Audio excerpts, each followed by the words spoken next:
నమస్కారం. నా పేరు శ్రీరామ్ శర్మ.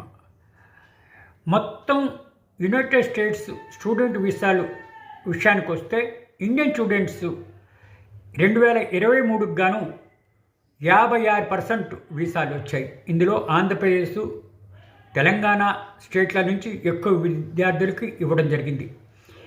ఈ వీసాలు ప్రత్యేకంగా సైన్సు, టెక్నాలజీ, ఇంజనీరింగు, మ్యాథమెటిక్స్ ఫీల్డ్లో ఇవ్వడం జరిగింది. ఆంధ్రప్రదేశ్, తెలంగాణ రాష్ట్రాల నుంచి 56% ఇండియన్ స్టూడెంట్స్ వీసాలు యుఎస్కి 2023కు గాను ఇచ్చారు. ఇట్లా భవిష్యత్తులో కూడా సదరన్ స్టేట్స్ నుంచి విద్యార్థులకు ఇచ్చే అవకాశం ఉంది. మరీ ప్రత్యేకంగా ఆంధ్రప్రదేశ్, తెలంగాణ నుంచి విద్యార్థులకి. ఈ రెండు రాష్ట్రాల్లోనూ విద్యార్థులు GRE, టోఫెల్లోనూ ఎక్కువ స్కోర్ చేయగలుగుతున్నారు. చాలా కష్టపడి డేటా సైన్సు, కంప్యూటర్ సైన్సు, ఇంజనీరింగ్లో ఎక్కువ ప్రిఫరెన్స్ ఇస్తున్నారు కాబట్టి వీళ్ళు సక్సెస్ అవుతున్నారని చెప్తున్నారు. చాలా అంటే చాలా కష్టపడి ఈ రెండు రాష్ట్రాల్లోని తెలుగు విద్యార్థులు చదువుతున్నారు, వీసాలు తెచ్చుకుంటున్నారు, చాలా సక్సెస్ అవుతున్నారు. మనం భవిష్యత్తులో కూడా ఇట్లాగే ఉండాలని ఆశిద్దాం. Thank you.